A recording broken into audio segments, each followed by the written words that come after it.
अब हम सब जान रहे हैं कि सृष्टि का सबसे मौलिक सत्य, महावैज्ञानिक सत्य यह है कि सृष्टि का कोई भी जीव मृत्यु नहीं चाहता, सबके सब जीव अमरत्व चाहते हैं। सृष्टि का कोई भी जीव दुख नहीं चाहता, सृष्टि के सभी जीव सुख चाहते हैं, आनंद चाहते हैं। सृष्टि के किसी भी जीव को घृणा द्वेष पसंद नहीं है, सबको प्रेम की ही कामना है, स्नेह की ही अभिप्सा है। सृष्टि का कोई भी जीव तमस नहीं चाहता, अर्थात अज्ञान नहीं चाहता है, सबके सब मूल रूप में प्रकाशकामी हैं, ज्ञान के कामी हैं, सबके सब ज्ञान के पिपासु हैं। परंतु अभी जो ये व्यवहारिक जीवन है एक आम जीव का, और विशेष रूप से मनुष्य का तो हम जीवन जानते हैं, हम सब की अपनी अपनी अनुभूति है, हम भी मनुष्य हैं। तो वह मनुष्य जो दुख चाहता हो, जो मृत्यु चाहता हो, जो अज्ञान चाहता हो,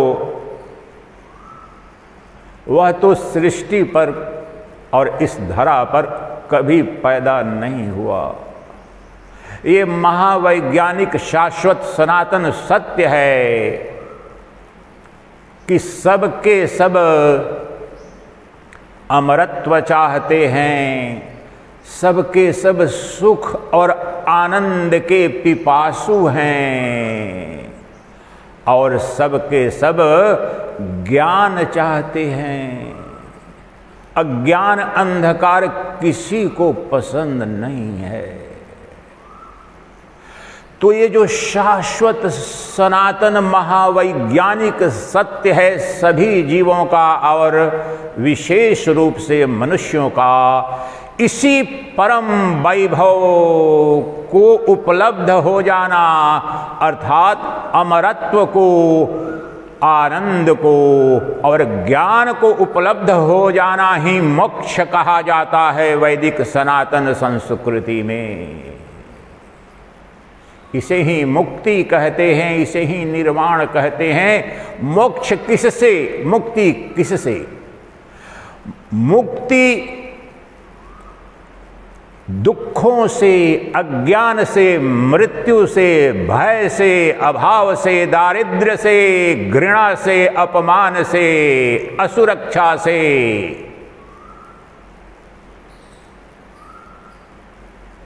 और इनसे मुक्ति का तात्पर्य क्या हुआ? विपरीतार्थक, अर्थात देश काल वस्तु अपरिच्छिन्न अमरत्व। देश काल वस्तु अपरिच्छिन्न आनंद,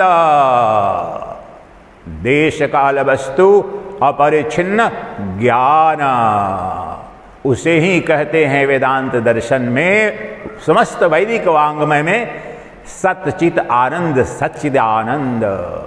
दूसरे रूप में इसे ही कहते हैं अस्ति भाति प्रिया। ये तीन तत्व ब्रह्मांड के मूल, तीन तत्व नहीं है, एक ही तत्व के तीन आयाम हैं।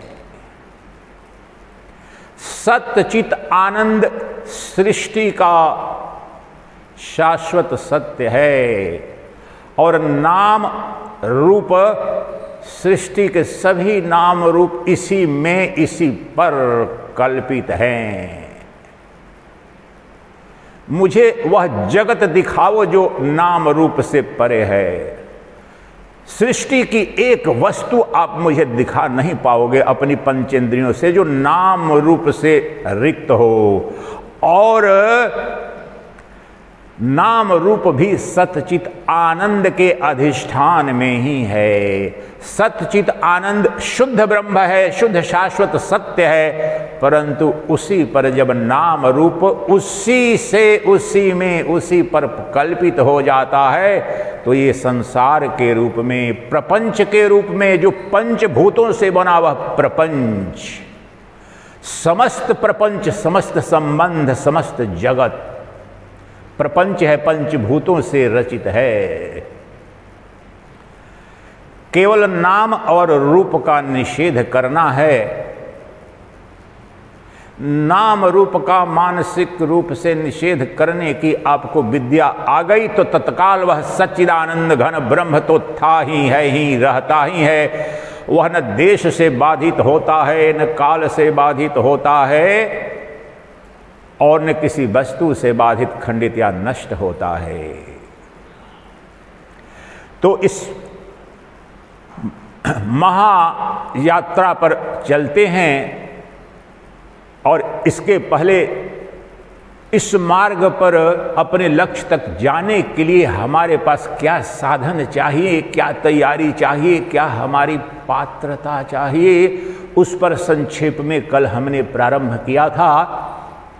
और इस पर ही आज चर्चा करके अगले 1 घंटे में इस पर चर्चा करेंगे कि कौन कौन सी योग्यताएं हैं उस मोक्ष को उपलब्ध होने वाले साधक के लिए। वह जो सृष्टि का परम वैभव है, अपना स्वरूप है, जो शिवत्व है,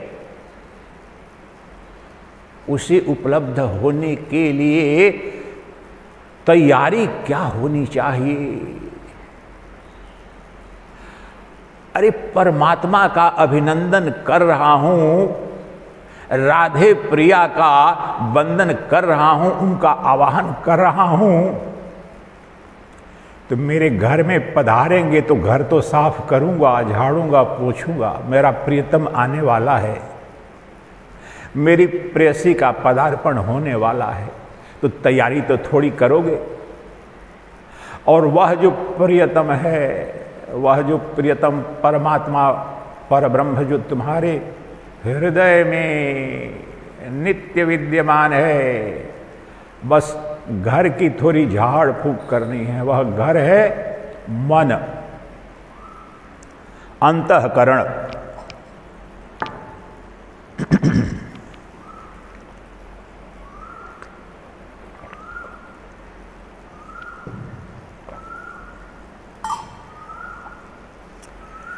जिस घर में वह सांवरिया नित्य विद्यमान है वह मेरा हृदय है। हृदय अर्थात अंतःकरण, मेरा मन। लेकिन मन के दर्पण में साक्षात उस पर ब्रह्म के दर्शन में बस इतनी बाधा है कि उस दर्पण पर धूल जम गई है, पतली सी धूल जमी है। उसे झाड़ देना है, पोंछ देना है। उसी की ये विद्या है। पात्रता, अधिकारित्व, साधन, भजन, योग, ध्यान, ये सब के सब उस धूल को झाड़ने पोंछने। वह धूल कौन सी है? कामनाओं की, वासनाओं की, इच्छाओं की जो धूल है, उसने मेरी बुद्धि में ही जो नित्य प्रतिबिंबित जो सच्चिदानंद घन ब्रह्म है उसे ढक लिया है। चिदाभास जो जीव के अंदर ब्रह्म है उसे इसी कारण से, अज्ञान के कारण चिदाभास कहते हैं। रिफ्लेक्टेड कॉन्शियसनेस, कॉन्शियसनेस अर्थात ब्रह्म, शुद्ध चित्ती शक्ति अशुद्ध कैसे हो गई?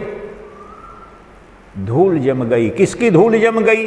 ये अंतःकरण का जो दर्पण है, जो बुद्धि है, मन है, उसमें उसका बोध हो सकता है और नित्य वह प्रकाशमान है, परंतु मेरा मन तो नित्य बाह्यमुखी इंद्रियों के विषयों के भोग में व्यस्त है। तो जिस अंतःकरण के दर्पण में उस निर्गुण निराकार सांवरिया का दर्शन होगा, जिस दर्पण में निर्गुण निराकार राम का दर्शन होगा, निर्गुण निराकार कृष्ण का दर्शन होगा, निर्गुण निराकार शिव का दर्शन होगा। और अनंत नाम ले लो विष्णु, तत्व एक है नाम अनेक है, वह तत्व तो मेरे हृदय में नित्य विद्यमान है, चैतन्य ज्योति है। परंतु वह जो चैतन्य ज्योति है वह मेरे मन के दर्पण पर धूल जम जाने के कारण दिख नहीं रही है, अनुभूति में नहीं आ रही है। तो इसके निमित्त आइए कुछ जो हमारी तैयारी, थोड़ी साधना क्या है, उसके संदर्भ में पूज्यपाद जगत गुरु शंकराचार्य कहते हैं। कुछ बातें कल बताई थी मैंने और कुछ संक्षेप में सरल रूप में अपरोक्षानुभूति ग्रंथ के 4-5 सूत्रों से और समझने का प्रयास करते हैं कि हमारी तैयारी उस परम प्रियतमा, उस परब्रह्म परमात्मा के दर्शन के लिए क्या होनी चाहिए, दर्पण की सफाई कैसे करें। 5 से 9 श्लोक, बस ये 5 श्लोक लेंगे, अधिकारित्व पूर्ण हो जाएगा। स्पष्टता से समझेंगे, दूसरी कोई बाधा नहीं है। परमात्मा को सृजित नहीं करना है, ब्रह्म को कहीं से लाना नहीं है, सृष्टि का कोई कण नहीं, कोई क्षण नहीं जहां परमात्मा अपनी परिपूर्णता में न हो। पापी में भी, पुण्यात्मा में भी, ज्ञानी में भी, अज्ञानी में भी, नर में भी, नारी में भी, पशु में भी, कीट कोटरे, हमारे उपनिषदों का उद्घोष है। जो ब्रह्मा के अंदर जो आत्मा है, जो विष्णु के अंदर आत्मा है, जो इंद्र की आत्मा है, वही छोटे से छोटे, जिसे तुच्छ कीड़े मकोड़े कहते हो, वही आत्मा, वही ब्रह्म उस कीड़े मकोड़े में भी है। दर्शन करने में एकमात्र बाधा जो मेरे दर्पण पर जमी धूल है, वह धूल वासनाओं की, कामनाओं की, दर्शन शास्त्र की, जो वेदांत दर्शन की भाषा में उसे कहते हैं मल और विक्षेप। जो माया रूपी आवरण है, माया रूपी धूल है, उसकी 2 शक्तियां हैं, मल और विक्षेप। मल क्या है? अज्ञान, और अज्ञान के कारण, अपने स्वरूप को न जानने के कारण, अपने को अधूरा मान करके भोग के लिए वह जो शिव है वह अन्य जगत में कहीं बाहर पदार्थों में आनंद खोज रहा है। अज्ञान के कारण, भ्रम के कारण, ये मल दोष के कारण। दूसरा क्या? विक्षेप, अपना स्वरूप न जानने के कारण जो प्रेम की, आनंद की, सुख की प्यास है, तो सृष्टि में खोज रहा हूं। विक्षिप्त और विक्षेप, डिस्ट्रैक्शन, ये 2 ही माया की 2 शक्तियां हैं। माया भी ब्रह्म की ही शक्ति है, अर्थात मेरी शक्ति है। माया अर्थात मेरा मन। सृष्टि में किसी ने आज तक इस द्वैत जगत की एक भी वस्तु का अनुभव शांत मन में नहीं किया है। मन की पूर्ण शांति को प्राप्त हो जाओ, तुम दिखाओ कि किस वस्तु का, किस विचार का तुमने दर्शन किया। मन का शांत होना ही तो, मौनत्व ही तो निर्विकल्प समाधि है कि जगत यहीं और अभी विलीन हो जाता है। शुद्ध चैतन्य ब्रह्म जो है वो अनुभूति में आ जाता है। कितना सरल है। तो आइए उस गंदगी, उस धूल की जो पतली परत है, उसकी सफाई के लिए थोड़ा और कुछ क्या करने की आवश्यकता है।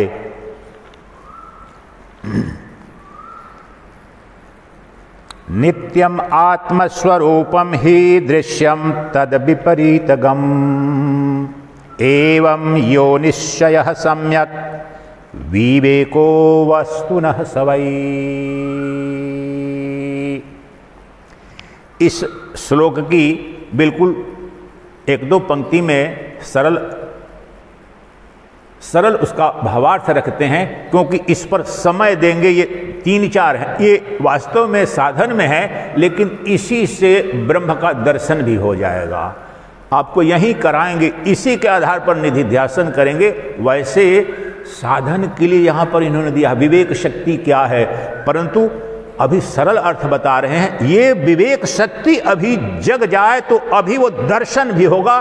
तो इस पर बाद में आएंगे, इसकी व्याख्या पर सारांश समझ लेते हैं। जब कह रहे हैं कि नित्यम आत्मस्वरूपम ही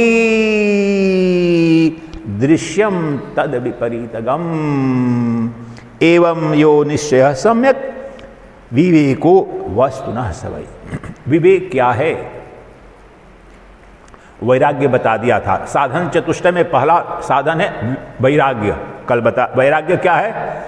सृष्टि के जितने भी पदार्थ हैं, विषय पदार्थ हमारे इंद्रियों के, जिनकी भोग की कामना है, सृष्टि के सभी वैभव के प्रति काकविष्ठवत दृष्टि, काकविष्ठवत दृष्टि है। क्योंकि ये जगत है ही नहीं, जगत की वस्तुएं हैं ही नहीं जिसमें प्रेम खोज रहा हूं, सुख ढूंढ रहा हूं, आनंद की प्यास है। वास्तव में वह भूत है, भूत छाया है, माया है नहीं वहां पर।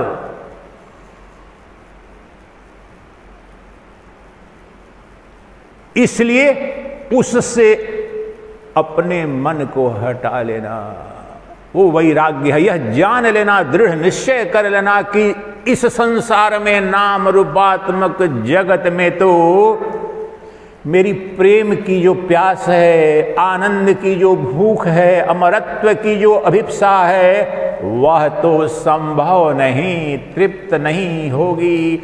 प्यासा आया था, प्यासा ही चला जाऊंगा। भूखा आया था, दर दर की ठोकर भटकता रहा जीवन भर और भूखा ही चला जाऊंगा। दरिद्र के रूप में आया था और दरिद्रता में ही चला जाऊंगा। अपने जीवन का गहन विश्लेषण करो तो पाओगे।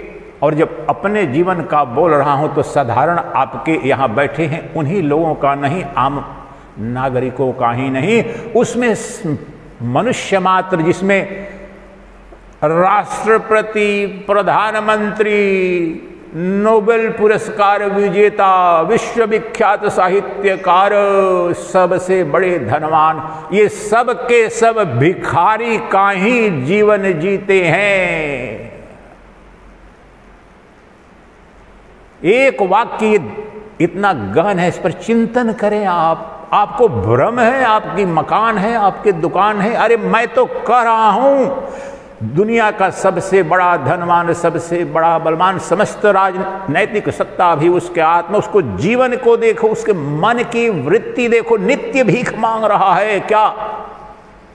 अब भय से ग्रस्त है, थोड़ा और धन मिल जाए, थोड़ा और धन मिल जाए, थोड़ा और धन मिल जाए,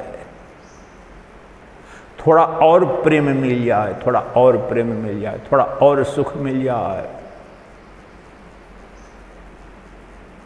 भीख मांग रहे हो।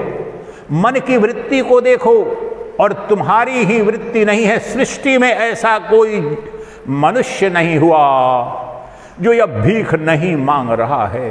प्रतिपल आज ये मिल जाए। नोबेल प्राइज विजेता बनने की कामना भी भीख ही है। वह जो परब्रह्म परमात्मा है, जो समस्त चमत्कारों का चमत्कार है। आम भाषा में नोबेल पुरस्कार किसको दिया जाता है? फिजिक्स, केमिस्ट्री, मेडिकल साइंस, अर्थशास्त्र में मिलता है, और पीस के लिए भी मिलता है, शांति के लिए, ये 5-6 मिलता है।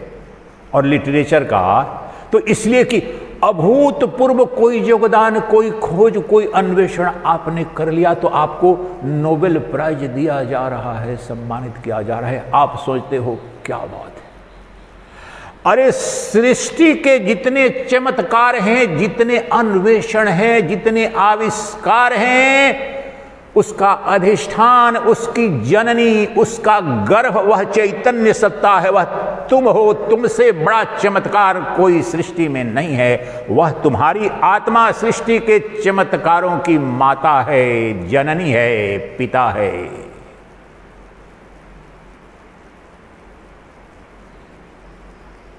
इसलिए भिखारी का जीवन जी रहे हो। जो वैराग्य की बात कर रहा हूं, वैराग्य किसी कहने से नहीं कि पत्नी छोड़ दो, पति छोड़ दो, धन छोड़ दो। अरे अपने आप विश्लेषण करो तो कि प्रतिपल भय से ग्रस्त हो और प्रतिपल भीख मांग रहे हो। मुझे कोई प्रेम दे दे, मुझे कोई सम्मान दे दे, मुझे कोई धन दे दे। ये भिखारी का जीवन है। इसलिए कह रहे हैं कि संसार में इस भीख मांगने की वृत्ति से तुम्हें मुक्ति नहीं मिलेगी। मेरे गुरुदेव कहते थे कि पति और पत्नी जब शादी होती है और दोनों एक दूसरे के प्रेम में पड़ते हैं तो कहते हैं, प्रियतम मैं जीवन भर आपको सुख दूंगी, सुख से माला माल कर दूंगी, प्रेम के महासागर में आपको डुबो दूंगी, आप आकंठ तृप्त हो जाओगे। और पति कहता है, हे प्रेयसी, हे प्रियतमा, हे प्रिय, मैं प्राणपण से जो समस्त सुख सृष्टि के हैं, ऐश्वर्य है, प्रेम है, सब तुम पर लुटाऊंगा। तो कहते थे गुरुदेव, ये घटना वैसी है कि दो भिखारी जिनके पास कुछ है ही नहीं, दर दर की ठोकर खाते हैं, दोनों गले लगकर एक दूसरे को कह रहे हैं, मैं तुम्हें धनवान बना दूंगा, और दूसरा कह रहा है कि मैं तुम्हें धनवान बना दूंगा। तुम्हारे पास दो कौड़ी अपनी है क्या? दूसरे को धनवान बनाओगे? सोचो तो तुम कितने बड़े भिखारी हो। प्रतिपल प्रेम की भीख मांग रहे हो, सुख की भीख मांग रहे हो। मुझे सम्मान दे दो, अरे मुझे आपने नमस्कार नहीं किया, मुझे प्रशंसा नहीं की, कितनी समस्या हो जाती है। और मेरी संतान मुझे प्रातः नमन नहीं करती है। अरे मैं तो इतना बड़ा अधिकारी था, जो मातहत जो लोग थे, अरे खड़ा नहीं होते हैं। आपको छोटी सी घटना में आपको आहत प्रतिपल हो रहे हो।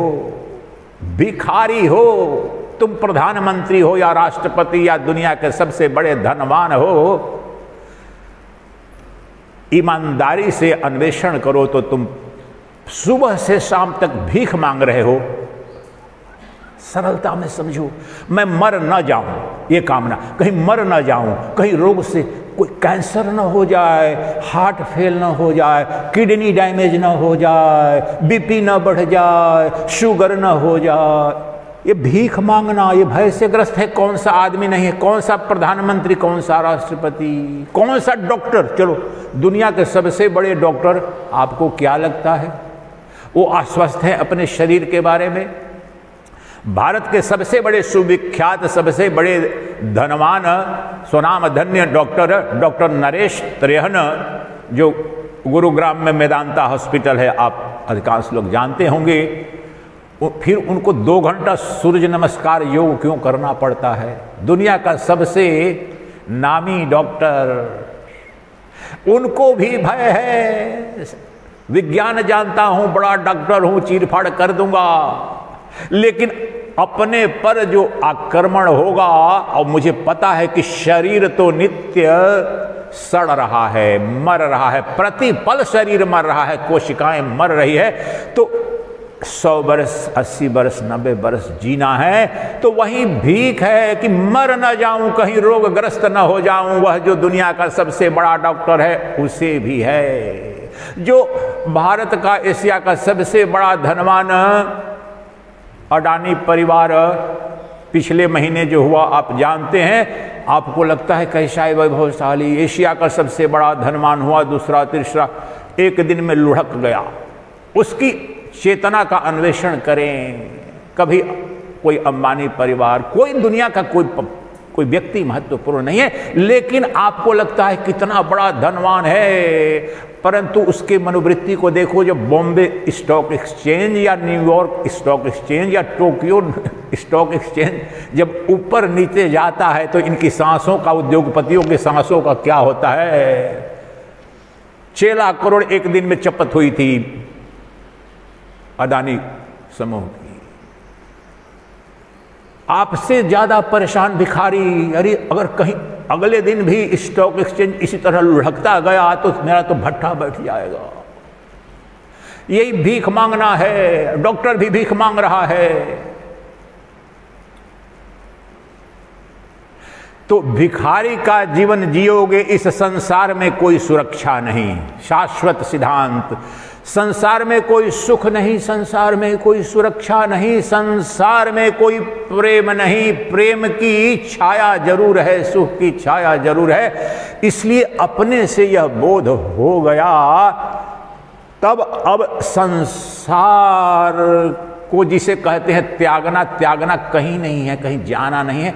यह जान लो संसार में रहते हुए ही कि इस संसार में तो प्रामाणिक सुख नहीं मिलेगा। मैं जो भीख मांग रहा हूं उसमें से कोई भी चीज 2 क्षण के लिए तो मिलेगी, अगले क्षण फिर प्यास लग जाएगी। एक पत्नी मिली, एक पति मिला, एक प्रियतम मिला, एक प्रियसी मिली, एक मकान मिली, 2 मकान, दूसरी बन जाए, चौथी बन जाए। एक पुरस्कार मिला, अगला भी मुझे ही मिल जाए। ये भिखारी भाव बना रहेगा और इस जीवन में तृप्ति नहीं होगी। इसलिए यह जान करके यह संकल्प लेता है कि चलो अब यह यात्रा मैंने अपने अनुभूति से जान लिया कि इस दिशा में तो कुछ मिलने वाला नहीं है। तो यहाँ वैराग्य हुआ यही कि अब इस सृष्टि के जो वैभव है उनके लिए एक क्षण मैं नष्ट नहीं करने जा रहा हूं। शरीर है, व्यवहारिक जगत में मेरा भी शरीर है, तो शरीर के पालन पोषण के लिए जरूरी तो प्रत्येक जीव को करना पड़ता है। वह अर्जन करना बिल्कुल दूसरी बात है। शरीर जीवित रहे, भूख लगती है तो रोटी खा लूं, प्यास लगती है तो पानी पी लूं, यह समस्या नहीं है, यह वासना नहीं है, यह काम नहीं है। वह खा लो, पी लो, सो लो, वह तुम्हें बंधन में नहीं डालता है। बंधन में क्या डालता है कि तुम्हारा भ्रम की इस सृष्टि में, संसार में मुझे प्रेम मिलेगा, सुख मिलेगा, शांति मिलेगी, यह तुम्हें बंधन में डालता है। और अनंत वासनाओं की श्रृंखला से जकड़ जाते हो, यही तो बंधन है। वासनाओं की श्रृंखला के सिवाय कोई बंधन नहीं। इसी श्रृंखला को छिन्न भिन्न करना, तोड़ना ही मोक्ष कहलाता है, मुक्ति कहलाता है। तो वैराग्य इसलिए, और जब वैराग्य हुआ तो चलो दुनिया से तो मैंने जान लिया इधर कुछ नहीं मिलेगा, लेकिन फिर कहीं और मिलने की कोई संभावना है क्या? तो ऋषियों ने, मनीषियों ने, गुरुओं ने, पूर्वजों ने जो आज तक इस धरा पर आए, तो अनंत लोगों ने इस समस्या के समाधान के लिए जब अन्वेषण किया, चिंतन किया, मनन किया, तो उन्हें पता चला कि इस समस्या का तो समाधान है और इतना आसान है, इतना सरल है। वास्तव में उसके लिए कोई कर्म करना नहीं है, वह तो नित्य प्राप्त वस्तु है जिसकी खोज बाहर में कर रहे थे, वह तो नित्य प्राप्त तत्व है जिसे संसार में खोज रहे थे। तो फिर कैसे मिलेगा, क्या स्वरूप है, कैसे पहचानूं मैं? इसे ही कहते हैं नित्यानित्य वस्तु विवेक, सत्यासत्य वस्तु विवेक। यही इस सूत्र का निहितार्थ है कि तब मैं, मेरे अंदर विवेक अर्थात डिस्क्रिमिनेटिंग पावर, सत्य क्या है, असत्य क्या है, नित्य क्या है, अनित्य क्या है, वास्तविक क्या है, कल्पित क्या है, ये मन बुद्धि में अन्वेषण प्रारंभ होता है। तो कह रहे हैं शंकराचार्य कि कोई भी समस्या होती है, बीमारी हुई तो डॉक्टर के पास जाते हैं, तो इसे भव रोग कहते हैं। कि सृष्टि में मैंने इतने प्रयास किए, जन्म जन्म तक सुख मिला नहीं, भव रोग से ग्रस्त हो गया, तो भव रोग के उपचार के लिए भी जो वैद्य है वो गुरु है। वैदिक परंपरा में, सनातन धर्म में भव रोग वैद्यम गुरु को कहा जाता है। और गुरु कौन है? जो उस महाविज्ञान को जानता है, उस विद्या को जानता है, और जानता कोई बौद्धिक रूप से ही नहीं, उसके आधार पर अपने आप को उसने मुक्त कर लिया है, ब्रह्मनिष्ठ। गुरु की परिभाषा है वेदांत दर्शन में श्रोत्रिय ब्रह्मनिष्ठा। इसमें से केवल श्रुति कहते हैं उपनिषदों को, ऋषियों के मुख से श्रवण के माध्यम से आया है, श्रुति है। और श्रुति ब्रह्म विद्या है, शुद्ध ब्रह्म विद्या है, आत्मविद्या है, मोक्ष शास्त्र है। तो उसका जो जानकार है, उसका जो वैज्ञानिक है, जिसने गहन अध्ययन किया है, वह श्रुति श्रोत्रिय कहलाया, यानी श्रुति का ज्ञाता वैज्ञानिक। तो क्या वो गुरु बन सकता है? बन सकता है, लेकिन पूर्ण गुरु नहीं है। पूर्ण गुरुत्व कब आता है? श्रोत्रिय ब्रह्मनिष्ठा। श्रुति प्रतिपादित जो निर्गुण निराकार वेदांत वेद्य ब्रह्म है, क्या उसमें प्रतिष्ठित हुआ क्या वह वैज्ञानिक? क्या उससे वह धन उपलब्ध हुआ है क्या, जिस धन को प्राप्त कर लेने के पश्चात प्राप्त करने को कोई धन नहीं रह जाता? क्या उसे वह तत्वबोध हुआ क्या, उसे वह ज्ञान मिला का, जिस ज्ञान के हो जाने मिल जाने पर कुछ भी जानने को शेष नहीं रहता? सृष्टि में कुछ भी अज्ञात नहीं रहता, एक के जानने से सर्वस्व ज्ञात हो जाता है। छांदोग्य उपनिषद का उद्घोष। उसको प्राप्त किया है क्या गुरु ने? उसे ही ब्रह्मनिष्ठ कहते हैं, आत्मनिष्ठ कहते हैं, कि उस तत्व में प्रतिष्ठित है। तो जिस प्रकार से कैंसर हो गया, हार्ट फेल हो रहा है, हार्ट अटैक हो गया, किडनी, जो भी शरीर के कष्ट हुए, तो उसका जो विशेषज्ञ है, जो डॉक्टर है, उसके पास जाते हो। उसी प्रकार से भव रोग से ग्रस्त तो सभी के जीव हैं, तो भव रोग का वैद्य वह गुरु है, जो इस सृष्टि के तत्व को जानता है कि दुख क्यों है, संताप क्यों है, मृत्यु से भयभीत क्यों हो, भिखारी का जीवन क्यों जी रहे हो। इस तत्व का अन्वेषण किया और पा लिया।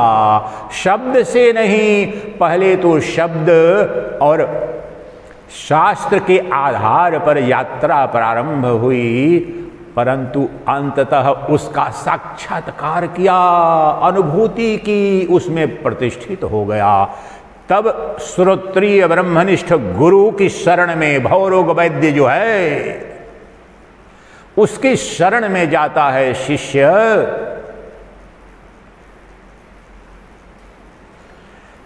तब वह गुरु यहीं से यात्रा प्रारंभ करता है कि तुम्हारे अंदर अधिकारित्व। वहां गया भी तो लगभग वैराग्य तो सिद्ध हो गया कि अब तक मुझे पत्नी में सुख, पति में सुख, संतान में सुख, धन में सुख, पद में सुख, पैसा में, प्रतिष्ठा में सुख था। अब लगा कि नहीं है, और गुरु के पास गया तो वैराग्य सिद्ध हुआ। अब उसके लिए कुछ नहीं करना है। अब अगले क्षण जब गुरु की शरणागति में गया तो गुरु वहां पर अब विधिवत चिकित्सा प्रारंभ करता है उस भवरोग की। और उस चिकित्सा में पहला काम क्या करता है? यही विवेक शक्ति जगाता है और बताता है शिष्य को कि क्या सत्य है और क्या असत्य है, क्या नित्य है क्या अनित्य है, what is eternal and what is ephemeral, what is real and what is unreal.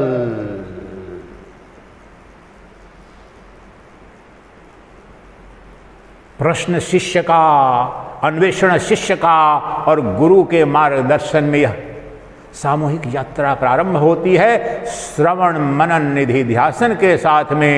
और तब यही कहते हैं कि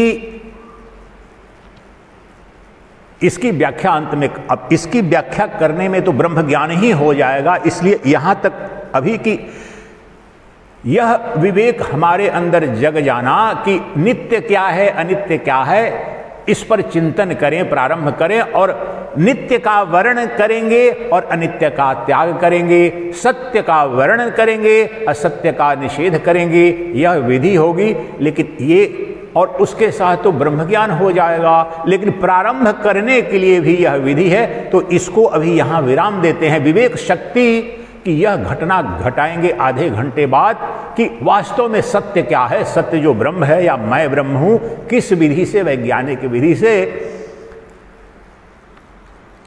लेकिन जो दो तीन और जो शर्तें हैं उन्हें जानते हैं हमारी तैयारी में। सदैव वासना त्यागः समोयमिति शब्दितः निग्रहो बाह्य वृत्तीनां दमा इत्याभिधीयते। पिछले 2 दिनों से किसी न किसी रूप में वेदांत के समग्र पक्षों को हल्के हल्के में मैंने स्पर्श कर दिया है, इसलिए परसों ही ये श्लोक बोलता, इसका अर्थ बताता, शब्द के सिवाय कुछ नहीं आपको समझ में आता। आज लेकिन आप समझ पाएंगे, जो मैंने कहा है उन्हीं समूह की व्याख्या है। मैंने आपको बार बार कहा है कि जो मेरी वासना है, मेरी जो कामना है इंद्रिय भोग की, वही सबसे बड़ी बाधा है, वही विक्षेप शक्ति है और वही उस परमात्मा के दर्शन में बाधा है। यही कह रहे हैं कि सदैव वासना त्यागः शमोयमिति शब्दितः। शम और दम निरूपित कर रहे हैं। मन को नियंत्रित करना शम कहा जाता है, ये विज्ञान है, समझिए। अब यहां से साधना प्रारंभ होती है आपकी। शब्द सुनकर के ब्रह्म ज्ञान, तत्वमसि तुम ब्रह्म हो बार बार कहे, उसकी उपयोगिता है, परंतु उसके पहले की जो तैयारी, शम, किसका शमन? शमन मन का। और मन क्या करता है? मन सदा ही इस 2 शब्द हैं इसमें, शम और दम, और ये प्रवचन अन्य संप्रदायों में भी जहां भी देखेंगे 2 अर्हताएं मिलेगी, शम दम। तो शम क्या है? सरल भाषा में शम पर महीनों साधना होती है, कराई जाती है कि मन को नियंत्रित कैसे करें। अर्जुन को कृष्ण बता रहे हैं मन नियंत्रण की, मन नियंत्रित क्यों करना है। अब शम को बताता हूं, आपको सरल भाषा में बताने की कोशिश करता हूं। इसकी व्याख्या करते रहो घंटे, नहीं समझ में आएगा। मन अपने स्वभाव से ही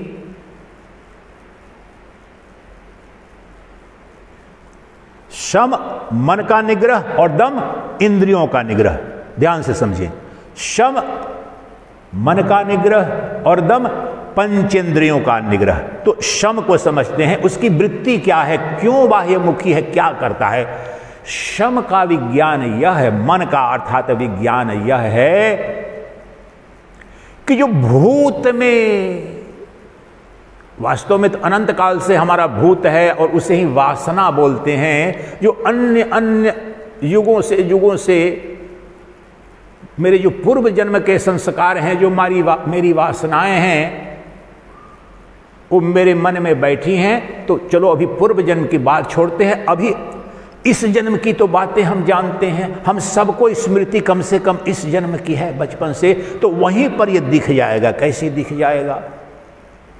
कि बचपन से लेकर आज तक हमारी कामना थी, वासना थी, जो जो इंद्रिय भोग की, वासना के लिए अंग्रेजी में एक शब्द जो प्रयोग करते हैं सब, वो बड़ा सुंदर शब्द है। वासना पर कितना अध्ययन में कर, उसको इंग्लिश में बोलते हैं लेटेंट इम्प्रेशंस। जो सूक्ष्म, जो उस पर फुटप्रिंट पड़ा है आपकी वासनाओं का, कामनाओं। किसी सुंदरी की कभी कामना थी, किसी सुंदर पुरुष की कामना थी, किसी विशाल वैभव की कामना थी, सुंदर कपड़े की, भोग की, पद की, पैसा की, जो कुछ भी कभी भी कामना उठ गई, that has left N indelible imprint on your mind. आपके मन पर अमिट छाप छोड़ के जाती है। क्षण भर के लिए भी किसी कामनी के लिए, किसी धन के लिए, किसी दाम के, जो भी वासना हो आपकी स्मृति से उस वक्त चली जाती है, but it leaves behind an indelible imprint. इसी को वासना बोलते हैं। अभी वासना शांत हो जाएगी, भूख लगी, स्वादिष्ट भोजन पा लिया, हाँ तृप्त हो गया, लेकिन जो वासना नहीं जाती है 4 घंटे बाद, 6 घंटे बाद, फिर उसके प्रति वो वासना है। और वासना वह मन की है। तो मन भूत के संस्कारों से निर्देशित होकर, बंधा हुआ होकर, गुलाम होकर के नित्य उसे पाने की कोशिश करता है। तो क्या करता है? भूत की स्मृति, जो भोग मैंने किया, अच्छा अरे देखो मैं तो जवान था तो क्या क्या गुल खिलाए, अरे देखो मैं तो इतने पैसे थे, ये पार्टी करता था, ये पार्टी किए, इतने फ्रेंड थे, वो दोस्त थे, ये भोगा, ये सब के सब यहाँ पड़े हुए हैं। वो they will continue to haunt you. वो दिमाग में बार बार शराब पी, भोग किया, पार्टी की बात। अभी मई जून के महीने में जो विशेष रूप से महानगर हैं दिल्ली, मुंबई, और 5 से 10% जो आबादी भारत की आज की तारीख में, 20% अब लगभग ऐसी है जिनके पास अच्छा खासा धन है, और मई जून में कहीं ना कहीं विदेश जाते हैं। अपनी किसी वासना की, मूल वासना की पूर्ति के लिए कम जाते हैं। सबने सुन लिया है, चलो यार समर वैकेशन में चलते हैं, स्विट्जरलैंड चलते हैं, चलो अमेरिका चलते हैं, और कहीं भी नहीं जाएंगे तो चलो शिमला तो चल ही चलते हैं भाई, उतना बजट नहीं है, चलो वहाँ भी नहीं, चलो चलो बद्रीनाथ केदारनाथ होके आते हैं, 10-20 हज़ार में हो जाएगा। यह जो तुम्हारी वहां पर किसी मूल वृत्ति का समाधान वहां होता नहीं है। तुमने मान लिया है, अच्छा पिछले साल भी गया था, बड़ा आनंद आया था, 5 साल पहले गया था, स्विट्जरलैंड गया था, नहीं मैं तो जर्मनी गया था, बॉन जाऊंगा, इस बार जाऊंगा अमेरिका जाऊंगा, ये पिछली बार गया था तो अच्छा लगा था, चलो कहीं नहीं, चलो ईयर एंड में गोवा चले जाएंगे, और चलो जुहू बीच पर ही चले जाएंगे, 5-10 हज़ार में सस्ते में हो जाएगा, चलो चेन्नई मरीना बीच चले आते। ये पीछे पीछे कभी सुना है, देखा है, टीवी में भी देखा, वीडियो में, वो वासना तुम्हारे अंदर जागृत हो गई है, और वह मन उसके भोगने के लिए तुम्हें वासना तुम्हारी पड़ी हुई है। तो वह उस स्मृति में रमण करता है। मेरी कोई प्रेयसी थी, मेरी कोई पत्नी थी, मेरा कोई प्रियतम था, तो उसके साथ मैंने जो सुख के क्षण बिताए, जो साहचर्य था, वो जो स्मृतियां हैं, लेकिन चली गई, वो छोड़ करके मुझे चली गई, वह छोड़कर मुझे चला गया। वह उस समय प्रेम का अधिष्ठान था, अब वह महादुश्मन हो गया। तो वो स्मृतियां अब मन में आपकी बैठी हुई है, वह पुनः एक बार जीना चाहते हो, लेकिन जिस वस्तु, पति भी एक वस्तु है, पत्नी भी एक वस्तु है इस तत्व निरूपण में, तो जिस वस्तु, पति रूप या पत्नी रूप वस्तु में वह सुख मिला था, लेकिन जिस कारण बस विचारों में मतभेद के कारण दोनों अलग हो गए, अब दूसरे पति में, दूसरे प्रियतम में, दूसरी पत्नी में, दूसरी प्रेयसी में वही सुख फिर एक बार वह मन जो है बार बार जाएगा। उस मन को जो भूत की वासनाएं हैं, भूतकाल के भोगों की, उनसे निवृत्त करना, निरुद्ध करना और बार बार अपने वर्तमान क्षण में, वर्तमान समय में लाना ही शम है। और जो भूत की स्मृतियां हैं, ध्यान से श्रवण करेंगे जो बता रहा हूं, ये तत्व पर ही कितनी पुस्तकें हैं, घंटों और कई दिन तक शिविर करने पड़ते हैं। वो बड़े सरलतम तरीके से आपको बता रहा हूं कि जो भूत की वासनाएं हैं, भूत के भोगों की जो स्मृतियां हैं, वही भविष्य की कल्पना का सृजन करती हैं। मेरी पहली पत्नी थी, मेरी पहली प्रेयसी थी, मेरा पहला पति था, प्रियतम था, उसके साथ चलो 10 साल रहा, दुर्भाग्यवश किसी ने कुपित कर दिया, वह तो संबंध टूट गया। तो अब वह स्मृति कल्पना करता है और खोजेगा भूत में कहीं और मिल जाए, कोई दूसरा प्रियतम, कोई दूसरी प्रेयसी मिल जाए। ये भूत में प्रक्षेपित कर रहा है। The experience of the past is projecting the imaginary situation in the future. वो वासना है वह। तो यह मैंने अब जो साधक है, जो संसार के भोगों के सत्य को जान लिया, तो साधक बन भी गया, सन्यासी बन भी गया, तो वासनाएं रातों रात नहीं जाती हैं। अनंत शास्त्र हैं इस पर। आप बहुत अच्छे साधक हो गए, फिर भी वो वासनाएं किसी न किसी रूप में पड़ी रहती हैं। आपने सुना होगा अधिकांश आश्रमों में क्या क्या होता है। उसके कारण है, बड़े ठोस कारण है। जो आपने शम का पालन नहीं किया, दम का विज्ञान जाना नहीं, गैरिक वस्त्र पहन लिया, तो रातों रात घटना नहीं घटेगी। दुष्कर्म तो करोगे, पापाचरण तो होगा, तेरा पथ तो भ्रष्ट होगा।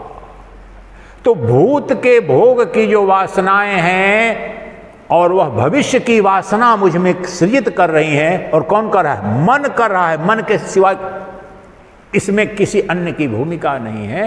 ये अवश्य है कि पंचेंद्रियों की बैसाखी पर ही मन रमण करता है, गमन करता है।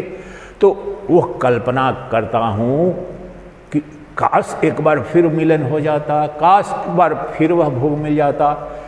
इन भूत की स्मृतियों और भविष्य की कल्पनाओं से मन को हटा करके अपने पास लाना ही शम का अभिष्ट है, लक्ष्य है। ये करना होगा। नहीं तो जो परम प्रियतम, जो आनंद का अधिष्ठान है, जो आनंद का महासागर, जो नित्य मुझे उपलब्ध है, मेरा मन तो सदा बाह्य जगत में ले जाएगा, कल्पना में, छाया में, माया में, दृश्य में ले जाएगा। और मेरा जो दृष्टारूप, जो चैतन्य आत्मा है, उस पर आने ही नहीं देगा।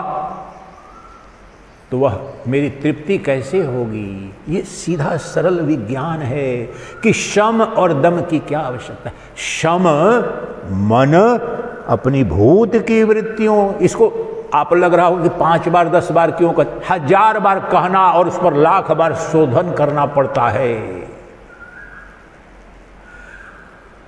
तो भूत की जो भोगों के प्रति आसक्ति थी, उसकी स्मृतियां जो हमने भोग किए हैं, और उसके आधार पर भविष्य में वो कामनाएं, वासनाएं, उनसे मन को निग्रह करना, उन पर नियंत्रण करना, ये आवश्यक है उस मोक्ष के लिए, उस परमानंद को प्राप्त करने के लिए।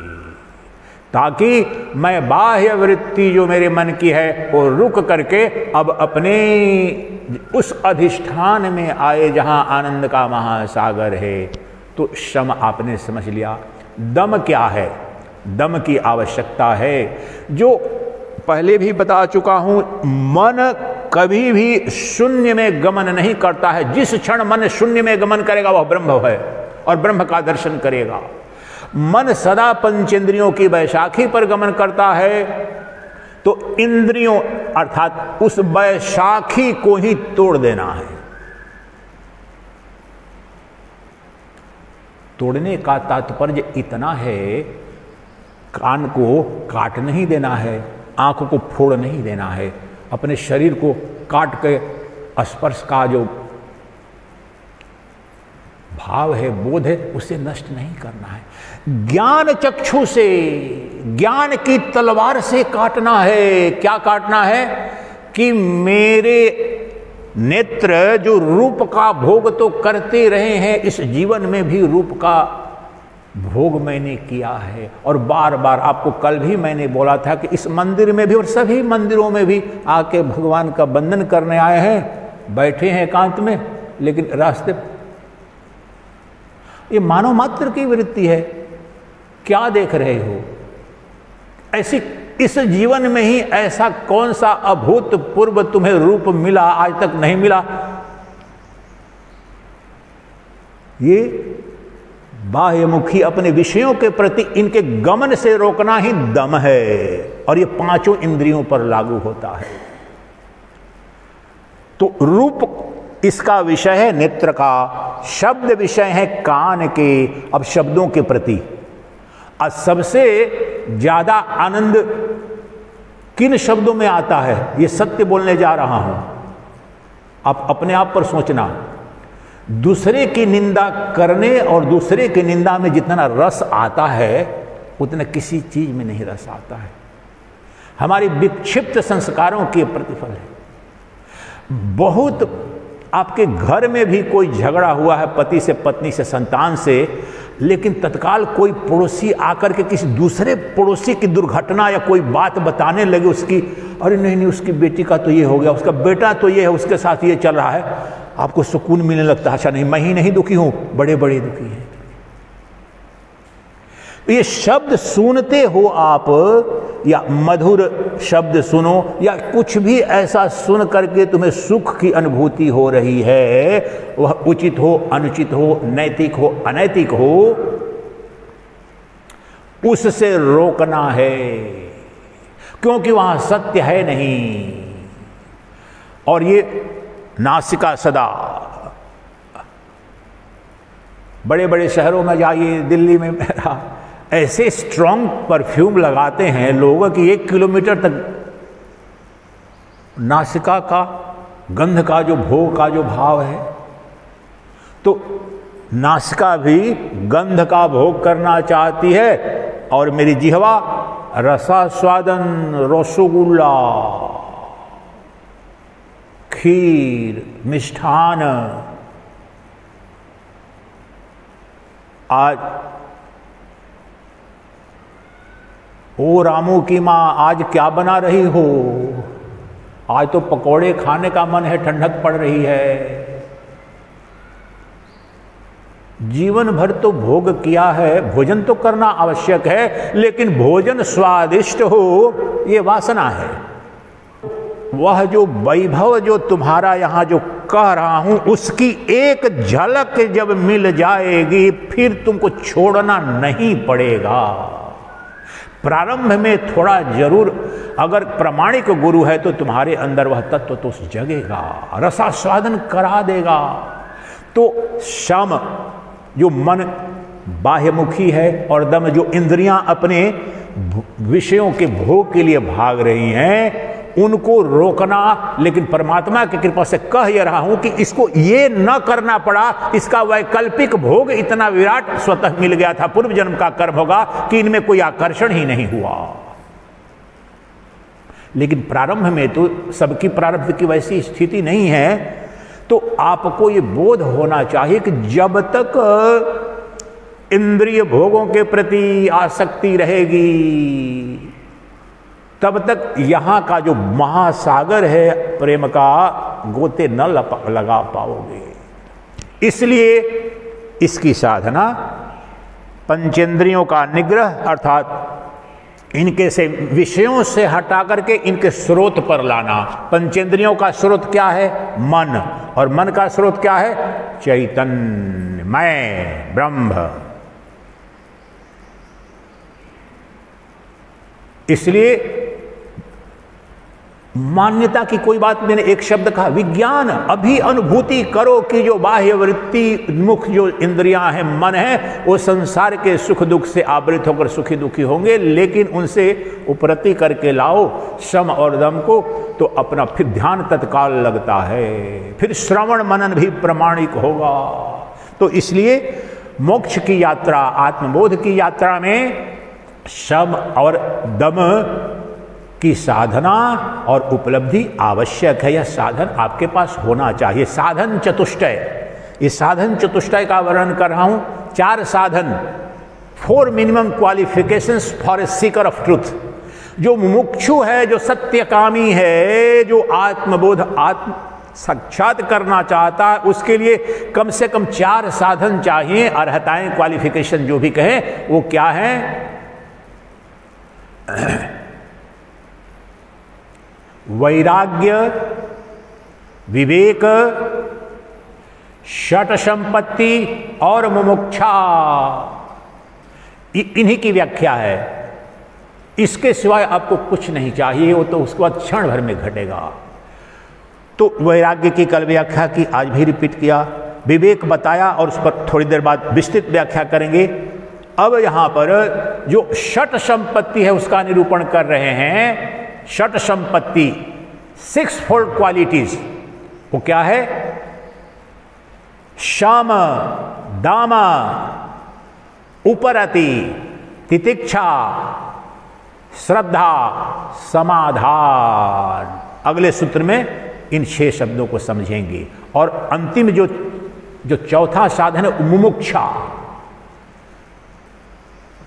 कोई पूछ रहा था ना कल भी, मुझे मोक्ष कब मिलेगा? वो तो शब्द से यहां पर आए थे तो पूछ लिया, लेकिन आपके अंदर बिल्कुल यह इच्छा जागृत हो जाए। लेकिन वो शब्द सुन करके जागृत, वो परिणति है इन सब की। किसकी?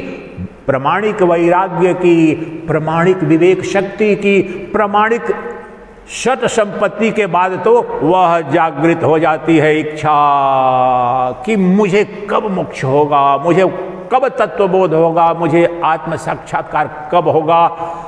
आपके रोम रोम में वह जब आग प्रज्वलित हो जाए तो फिर घटना क्षण भर में भी घट सकती है। तो शम और दम समझा आपने। अब अगला सूत्र है विषयेभ्यः परावृत्ति परमोपरतिः परमोपरतिर्हि सा सहनम सर्वदुःखानां तितिक्षा सा शुभा मता। उपरति और तितिक्षा, इसको सरल करके आपको समझाने की कोशिश। उपरति, रति, रति शब्द आपने जाना, to feel attached to something. रति किसी चीज के प्रति, टीवी देखने के प्रति। आज के समय में सृष्टि के अधिकांश लोगों की रति, सबसे ज्यादा रति किसमें है? मोबाइल फोन में। वो रति हुई। जीभ जिसकी नियंत्रण में नहीं है, भोजन के स्वाद में रति उसे कहते हैं। रूप में, सुंदर वस्तुओं के दर्शन में रति रूप के प्रति। मधुर संगीत, वो रति शब्द के प्रति हुई। आपको क्या करना है? उपरति,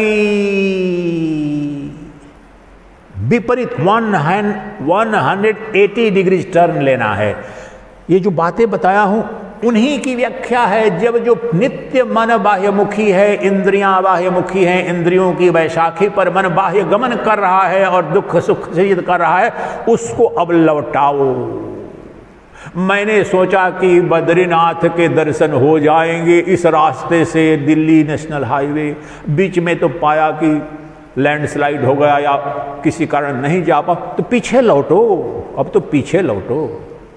यही पीछे लौटने की, ये उपरति, विथड्रॉवल इंग्लिश में इसे बोलते हैं, कि जिस क्षेत्र में, जिस दिशा में जो गतिमान थे, तुम जिस मार्ग पर जा रहे थे, पीछे लौटो। और किस दिशा में गतिमान थे? तुम्हारा संपूर्ण जीवन पंचेंद्रियों के भोगों के, सुबह से शाम तक देखिए आप, धन भी उसी के लिए अर्जित कर रहे हो, पढ़ाई भी उसी के लिए की, धर्म कर्म पूजा पाठ सब कुछ कर रहे हो उस भोग के लिए।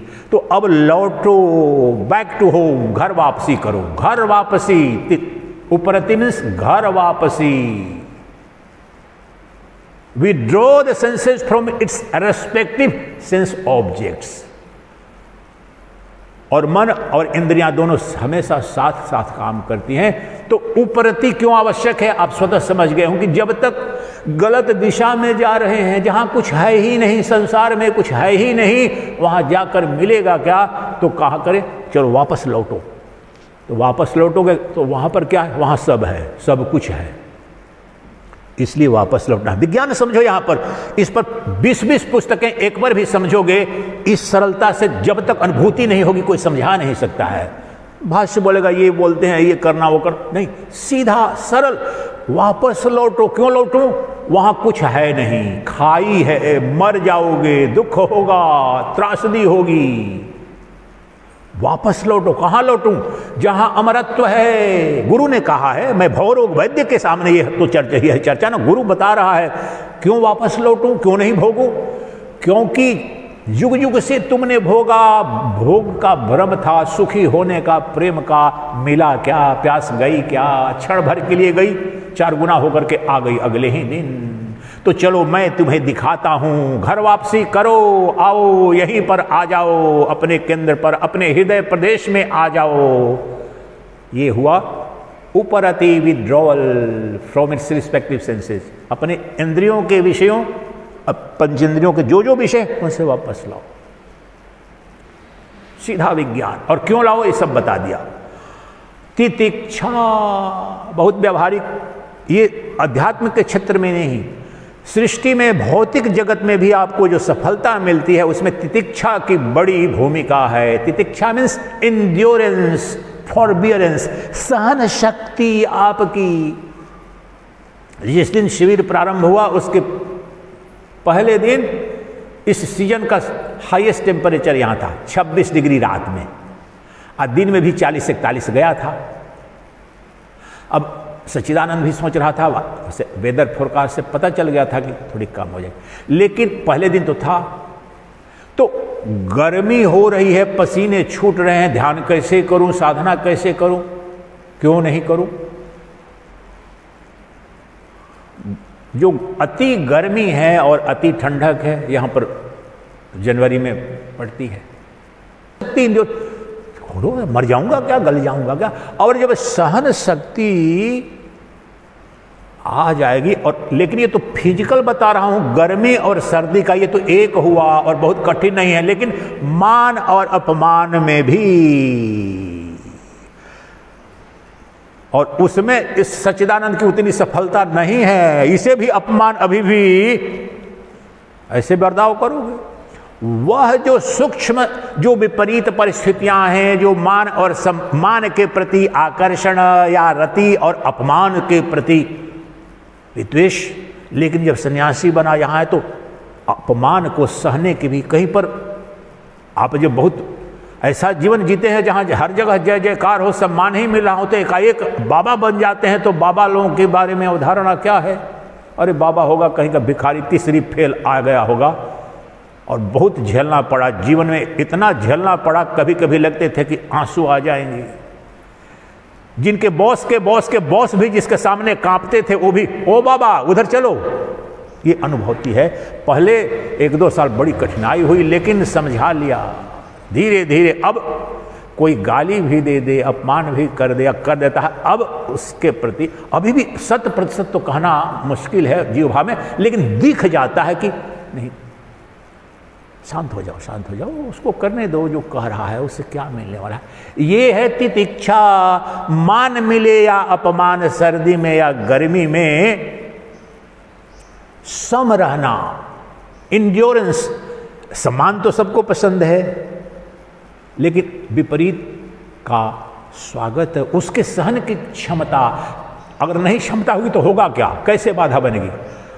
मन जो यहां पर आकर के समाधि में जो उस परम प्रियतम से मिलन करेगा, परम वैभव को भोगेगा, वह क्या, उसका क्या होगा? वो अरे तुमने ऐसा बोल दिया, मेरे साथ ऐसा बर्ताव कर दिया, उसमें लग जाएगा। तो ये बाधक बन जाता है। सम्मान की अपेक्षा और अपमान का तिरस्कार, हानि का तिरस्कार और लाभ की अपेक्षा, तो हानि में, लाभ में, जीवन में, मृत्यु में, हार में, जीत में समभाव से रहना, ये समत्व भाव है। ये योगी के लिए, ब्रह्मज्ञानी के लिए बहुत ही आवश्यक है, क्योंकि मान अगर असत्य है, उसी प्रकार से सम्मान भी। और आपको एक ऐसा सूत्र बताने जा रहा हूं इस तितिक्षा के लिए, जो आपने सुने नहीं होंगे, और सोचना उस पर कैसा गहरा महाविज्ञान है। जब इस सच्चिदानंद को यह तत्व पता चला तभी से मुक्ति मिली, नहीं तो फंसा रहता था मान में, सम्मान में, सब में। तो ये भगवान बुद्ध से जुड़ा हुआ आख्यान है। एक भिक्षु गया भगवान बुद्ध के पास, उसने पूछा कि हे भंते, हे प्रभु, क्या सृष्टि में कोई ऐसी विधि है कि मुझे कभी भी किसी काल में कोई मुझे अपमानित न कर सके? क्या यह संभव है? क्या कोई विद्या है? क्या तुम जानते हो क्या? अपमानित न कर सके। दूसरा प्रश्न, ऐसी कोई विद्या है क्या कि मैं कभी परास्त न होऊं, कभी हारूं नहीं? ध्यान दीजिए शब्दों पर। विजय की कामना सबकी रहती है, सफलता की कामना और सम्मान की कामना रहती है। तो कभी भी मुझे कोई अपमानित नहीं कर पाए, इसकी गारंटी की जा सकती है क्या? और कभी भी परास्त न होऊं, असफल न होऊं, इसकी गारंटी है क्या? कोई उपाय है, कोई विधि है? हे भंते, अगर को हो तो बताओ।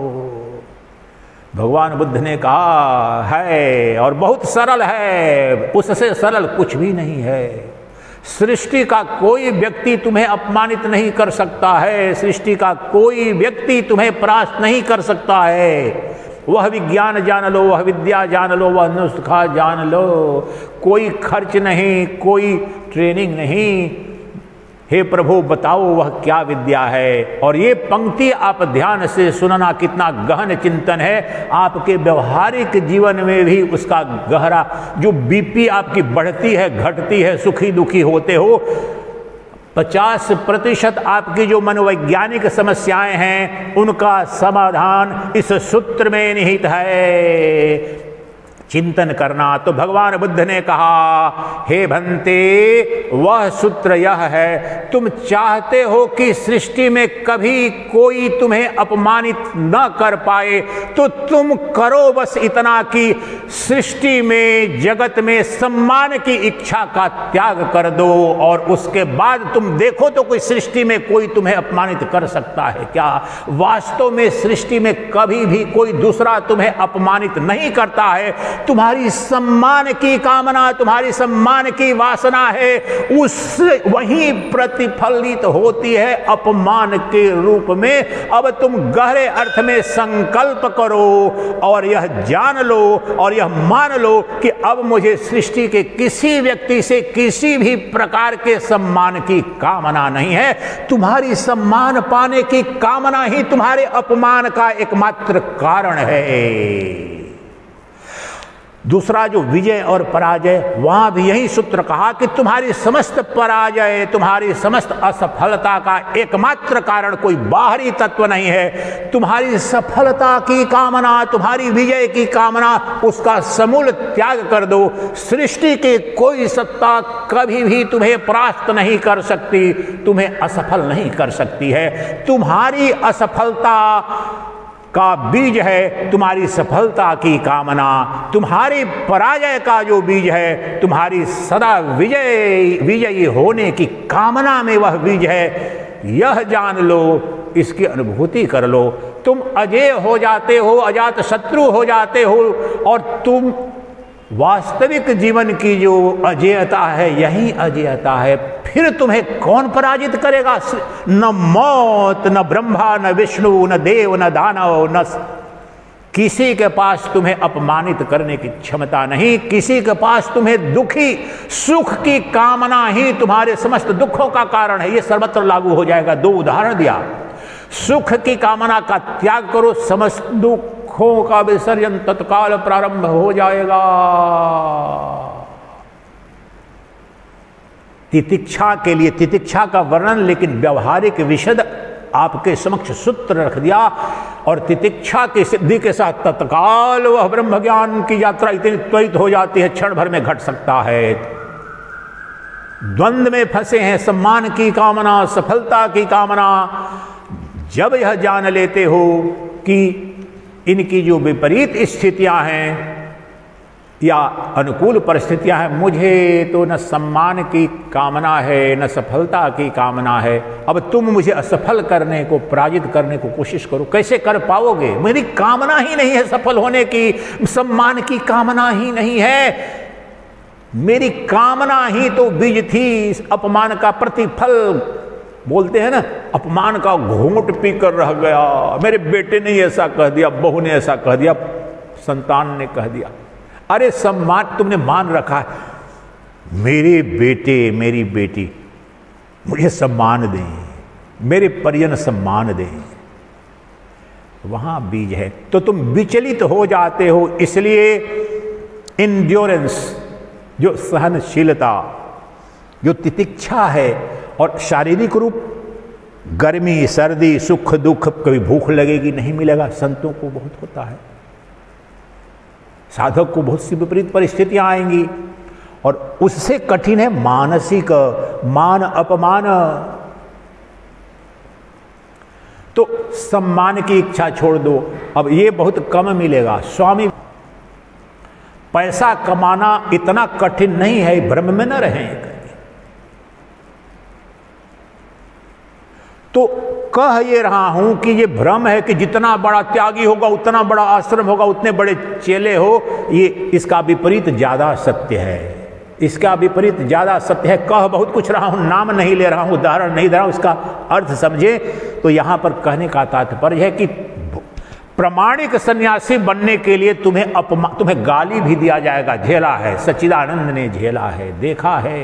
पहले डगमगा भी जाता था, बाद में घूंट पीने लगा, अब आनंद आने लगा, गाली भी दे दे, कुछ भी कह दे, कोई अंतर नहीं पड़ता है। क्या दे, करुणा ही आती है, उसके दुख को देख करके करुणा आती है। हे परमात्मा, क्षमा करना। परमहंस संन्यास अगर थोड़ी भी प्रामाणिकता से अगर परमहंसत्व में प्रतिष्ठित है, तो ये अपनी व्यक्तिगत बात बता रहा हूं, अगर मुझे कोई गाली दे देता है, अपमानित कर देता है, शब्द कह देता है, तो मेरी समस्या जानते हैं, अब वो समस्या नहीं है, मुझे उसके लिए प्रार्थना करनी पड़ती है, क्योंकि उसके बचने का कोई उपाय नहीं है।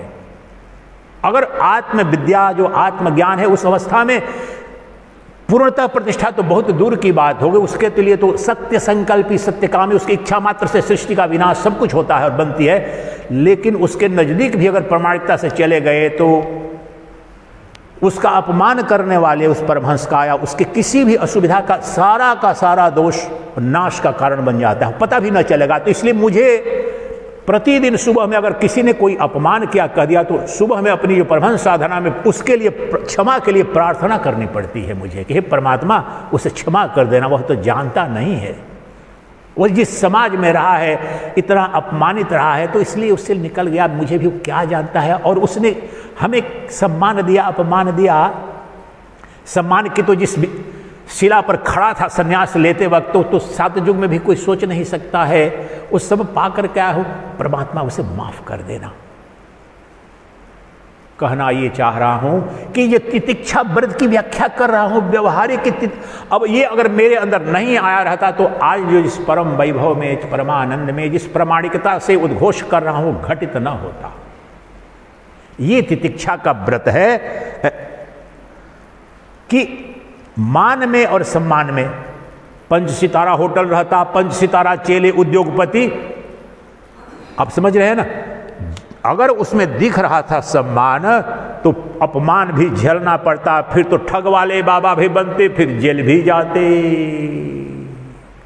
और फिर भी चेले कहते रहते गुरुदेव भगवान की जय। सबके चेले, आसपास के नाम नहीं ले रहा हूं, जो गए हैं जेल भी, उनके शिष्यों से मिलो, बोलते हैं गुरुदेव भगवान कृष्णावतार हैं, वो तो सनातन धर्म को बचाने के लिए जेल गए हैं। अरे तूने सनातन धर्म का बड़ा गर्व किया और सनातन धर्म का नाम ले रहे हो। तो तितिक्षा आपकी जो यात्रा है आत्मबोध की, मान और अपमान से किसी भी प्रकार से अगर निर्देशित हुई तो नहीं प्राप्त होगी। यह जो आत्मविद्या है, वह जो परम वैभव है। अब 1-2 केवल और हैं, उसके बाद समय क्या हो गया है, 5 बजे। ठीक है, संक्षेप में करते हैं। निगमाचार्य वाक्येषु भक्ति श्रद्धे तो विश्रुता। कुछ राधा कृष्ण के बारे में कुछ जानकारी लेंगे, उस इसमें भी समझ चाहिएगा। निगमाचार्य वाक्येषु भक्ति श्रद्धेति विश्रुता चितैकाग्र्यं तु सलक्ष्ये समाधानमिति स्मृतम्। श्रद्धा और समाधान। श्रद्धा का वैज्ञानिक अर्थ समझो। आप फिजिक्स के स्टूडेंट थे और फिजिक्स का प्रोफेसर था, वहां पर तो श्रद्धा शब्द प्रयोग नहीं हुआ, लेकिन आप बताओ अब MBBS कर रहे थे, MS कर रहे थे और जो प्रोफेसर था उसके प्रति श्रद्धा जो पढ़ा रहा है, oh what a brilliant doctor, what a brilliant professor, my teacher was so great. वह जो उसके पढ़ाने की शैली, उसकी कला के प्रति अहोभाव था कि नहीं, जो अच्छा जो टीचर था तुम्हारा। कभी भी तुम अच्छे विद्यार्थी नहीं बन सकते थे, फर्स्ट डिवीजन नहीं आ सकता था, गोल्ड मेडल नहीं आ सकता है, जो तुम्हारा टीचर है, जो पढ़ाने वाला, उसके प्रति श्रद्धा, उसके ज्ञान के प्रति न हो। तो ये अनुभूत सत्य है, विज्ञान है। वही विज्ञान यहाँ भी ब्लाइंड फेथ नहीं है कि गुरुदेव भगवान की जय, नहीं। जो ब्रह्मविद है, ब्रह्मज्ञानी है, जिसने आत्म तत्व को जाना है, अमरत्व की विद्या को जाना है और उसकी व्याख्या कर रहा है, तो उसके प्रति स्वाभाविक रूप से श्रद्धा होनी चाहिए तुम्हारी अटूट। और जो निगम अर्थात जो हमारी जो शास्त्र है, वेदांत दर्शन जो श्रुति है, उसमें वर्णित, भगवद गीता में वर्णित सत्य है कृष्ण का, उपनिषदों में जो ऋषियों के जो सत्य हैं, राधे राधे राधे राधे तो कर रहे हैं, लेकिन राधे राधे का जो ज्ञान भगवद गीता का, उसमें अभिरुचि नहीं है, वो मानने को तैयार नहीं हूं मैं।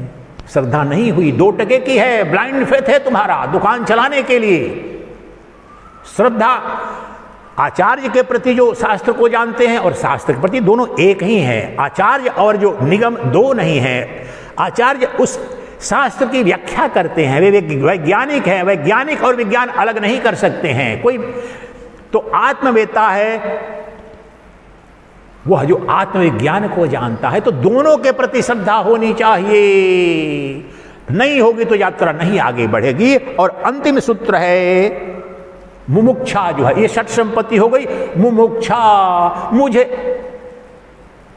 कल किसी ने पूछा था कि मुझे मोक्ष कब होगा, ये शब्द में न निकल करके वास्तव में तुम्हारे अंदर अपने सोने में भी, जगने में भी, घर में बैठ के कोई भजन न करो। सुनो, बड़ी अटपटी बात कहने जा रहा हूं।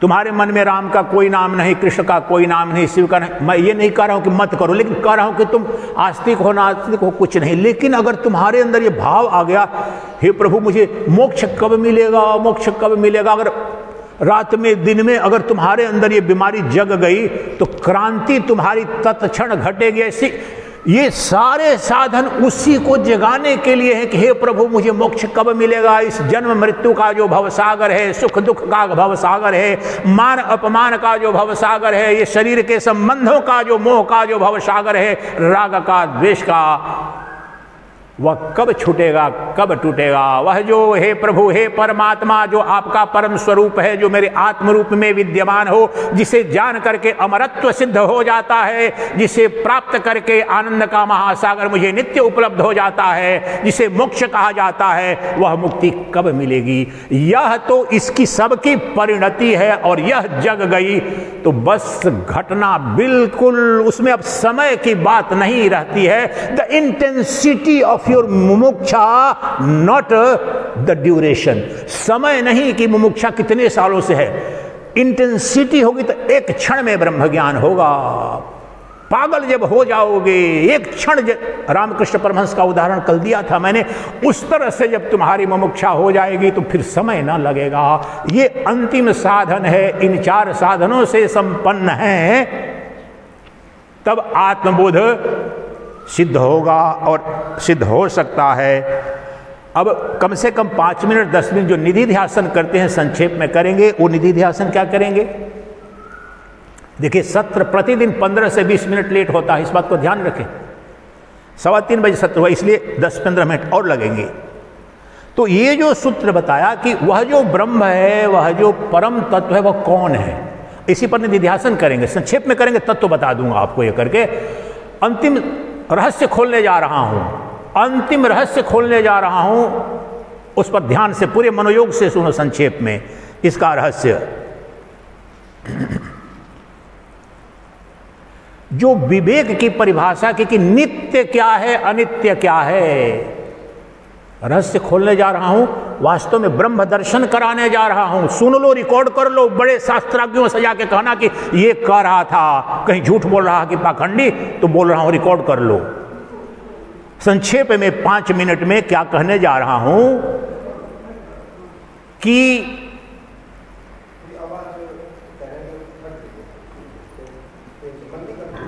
नहीं, बंद मत करो, दूर करते हैं, थोड़ा धीरे करो। तो अभी ठीक हो गई होगी, ठीक हो गई कि नहीं हो गई? तो नित्य क्या है, अनित्य क्या है? नित्य अर्थात परमात्मा, नित्य अर्थात ब्रह्म, नित्य अर्थात जिस ईश्वर की बंदन भजन सब कर रहे हो, जिसको पाना चाहते हो, वह नित्य तत्व है। और नित्य का अभिदर्शन होगा। वह कैसे होगा? आंख बंद करो, बैठ जाओ निधि ध्यासन की मुद्रा में, जहां पर जैसे बैठे हैं, रीढ़ की हड्डी 90 डिग्री पकड़ के। संक्षेप में कराऊंगा, 10 मिनट में सब संपन्न करेंगे। तो पहले उस तत्व को समझना और फिर 5 मिनट में ध्यान करना। नित्य क्या है और अनित्य क्या है? आपके समक्ष यह प्रश्न पूछ रहा हूं, ये बताओ तुम्हारा कौन सा तत्व, कौन सा संबंध तुम्हारे माता, तुम्हारे पिता, तुम्हारी संतान, तुम्हारी पत्नी, तुम्हारा मित्र या तुम्हारा शत्रु, जब से तुम पैदा हुए या आज तक एक भी कोई तत्व, एक भी कोई वस्तु, एक भी संबंध जो नित्य तुम्हारे साथ रहा हो? तुम्हारी माता नित्य तुम्हारे साथ रही है क्या? तुम्हारा पिता रहा है क्या? तुम्हारा मित्र तुम्हारे साथ नित्य रहा है क्या? तुम्हारा शत्रु तुम्हारे साथ रहा है क्या? चलो, ये तो तुम समझ लिए कि नहीं, ये नित्य तो कभी नहीं रहे हैं। माता थोड़ी देर रहती थी, गई, पत्नी रहती थी, गई। अब अपने पर आ जाओ, वो तो समझ लिया। लेकिन मेरा शरीर तो मुझे नित्य है। यहां गुत्थी देखो, मेरा शरीर, 3 शरीर मुझे, ये स्थूल शरीर, सूक्ष्म शरीर, कारण शरीर। और भ्रम जैसा लगता है, नहीं महाराज, मेरे ये शरीर तो पैदा हुआ हूं इतने दिन से, शरीर तो मेरे पास है, शरीर मेरे पास है। मैं सब ध्यान देखा, मेरा शरीर या मेरा मन पास है या नहीं है? गहन निद्रा की अवस्था में अब बताओ, ये अभी भ्रम टूट जाएगा, अभी टूट जाएगा। तुम स्वप्न देखते हो, याद करो, अपने किसी भी स्वप्न को याद करो। रात में तुमने स्वप्न देखा, तुम हो यहां आनंद उत्सव आश्रम में, ऋषिकेश में तुम स्वप्न देखते हो, दिल्ली में कहीं हूं, मुंबई में हूं, कहीं पर न्यूयॉर्क में हूं। अब जो न्यूयॉर्क में जो तुम्हारा चेहरा अपना है, वहां जो देखने वाला भी तुम दूसरे होते हो। तुम्हारा वस्त्र भी दूसरा होता है, शरीर भी दूसरा होता है। तुम अपने कमरे में यहां आश्रम में पड़े हो, स्वप्न की अवस्था में दूसरा शरीर वहां पर तुम्हें दिखता है। जो स्वप्न दृष्टा वहां, अगर स्वप्न में कनॉट प्लेस चले जाते हो, सच्चिदानंद अभी भी सन्यासी बनने के बाद बहुत बार दिल्ली का इंडिया इंटरनेशनल सेंटर इसका फेवरेट प्लेस था, VIP क्लब, वही कॉन्फ्रेंस करता, अभी भी पाता है। अच्छा, इंडिया इंटरनेशनल सेंटर लौट आया है। अब शरीर तो यहाँ आनंद उत्सव आश्रम है, और इंडिया इंटरनेशनल सेंटर में या दिल्ली के कनॉट प्लेस में या खान मार्केट में, जहाँ पर बार बार जाता था, जहाँ पर इसके सब कुछ कारोबार चलता था, तो वहाँ पर तो अभी रात में जो सच्चिदानंद आज यहाँ पर है, वहाँ जो देखने वाला है वो भी दूसरा है वहाँ पर ये करके। तो तब बताओ तुम्हारा कौन सा शरीर सत्य है? यह यहाँ शरीर जो आनंदोत्सव में पड़ा है वह सत्य है, कि जो स्वप्न में वहाँ गया वह सत्य है? पहले तो यह प्रश्न। दूसरा प्रश्न कि तुम ये बताओ कि गहन निद्रा जब तुम्हारी 6 घंटे 8 घंटे के लिए, अगर दिन भर दिन में नहीं सोए, अपने कड़ी मेहनत की, तो गहन निद्रा आती है। तो गहन निद्रा में तुम्हें यह बोध था क्या कि मेरा शरीर है? जब सुबह में जगते हो, यह तो कहते हो कि गहन निद्रा आई थी। गहन निद्रा किसको आई थी? मेमोरी पावर कौन है? वो मन है, वो माइंड है। शरीर सो गया था, इंद्रियां सो गई थी, मन और बुद्धि सब सो गए थे। तो उसके बाद जो बताया था कल भी कि उस समय सुबह में जो गवाही देता है वह तो साक्षी चैतन्य है। तो साक्षी चैतन्य तो उस समय भी था, तुम्हारा शरीर नहीं था। शरीर आकर के सुबह में प्रमाणित नहीं कर रहा कि नहीं मैं था और अपने को देखा कि मैं तो गहनी निद्रा में था। नहीं, तुम्हारा शरीर ही छोड़ गया था तुमको। लेकिन उस समय भी जो तुम्हारे साथ था वो कौन था? वह तुम थे, वह तुम थे, वह तुम थे। तुम अपने आप एकमात्र नित्य वस्तु हो, तुम एकमात्र वह वस्तु हो, तत्व हो, संबंध हो जो तुमसे कभी नहीं बिछड़े। लेकिन वह तुम का भ्रम इस शरीर में पाल लेते हो, मन में पाल लेते हो। अभी मैंने बताया कि गहन निद्रा में तो तुम्हारा शरीर रहा नहीं, स्वप्न की अवस्था में दूसरे शरीर को धारण किया, लेकिन जो तुम्हारा मैं जो सुबह में गवाही देता है कि मैं गहन निद्रा में था, वही तुम्हारा साक्षी चैतन्य है, वही ब्रह्म है, वही तुम हो, वही अहम अहम अहम मैं के रूप में नित्य भाषित हो रहा है, वही निर्गुण निराकार ब्रह्म है। तुम नित्य वस्तु हो एकमात्र। ये संवाद में तुम शब्द कह रहा हूं, वास्तव में तुम सत्य नहीं है, सत्य है मैं। अनुभूति मैं की होगी। मैं एकमात्र सत वस्तु हूं। सृष्टि में जो कुछ भी आया और गया, परंतु मैं तो साक्षी रूप से सबका अनुभोक्ता, अनुभव करने वाला।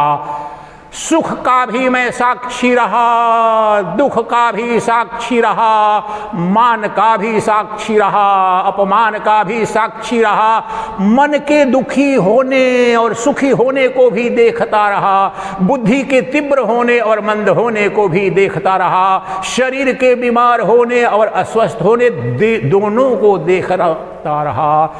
मैं एकमात्र वस्तु हूं जो कभी अनुपलब्ध नहीं हुआ। एक सेकंड के लिए भी सृष्टि में कोई वस्तु मुझे नित्य उपलब्ध नहीं मेरे सिवाय। वही मैं, जो मैं एकमात्र नित्य वस्तु हूं। मेरे सिवाय सब कुछ मिथ्या है, कल्पना है। मुझ में ही और मेरा स्वरूप है। वो आगे कल परसों के प्रवचनों में कि मैं का स्वरूप क्या है। मैं कोई अंग नहीं, मैं कोई रूप नहीं, आकार नहीं। मैं चैतन्य तत्व हूं, चीती शक्ति हूं, चैतन्य प्रकाश हूं। चैतन्य प्रकाश ही मनोप्रकाश को ऊर्जा दे रहा है, और मनोप्रकाश से इंद्रिय प्रकाश, और इंद्रिय प्रकाश में ही समस्त जगत दिख रहा है, अनुभूति में आ रहा है। मेरे होने से यह जगत है, मेरे नहीं होने से तत्काल जगत विलीन हो जाता है। मैं एकमात्र शाश्वत सत्य हूं, मैं ही शाश्वत शिव हूं। 5 मिनट निधि ध्यासन करो, मैं शांत होकर के कि मैं एकमात्र सत्य हूं, मैं वह परम तत्व हूं।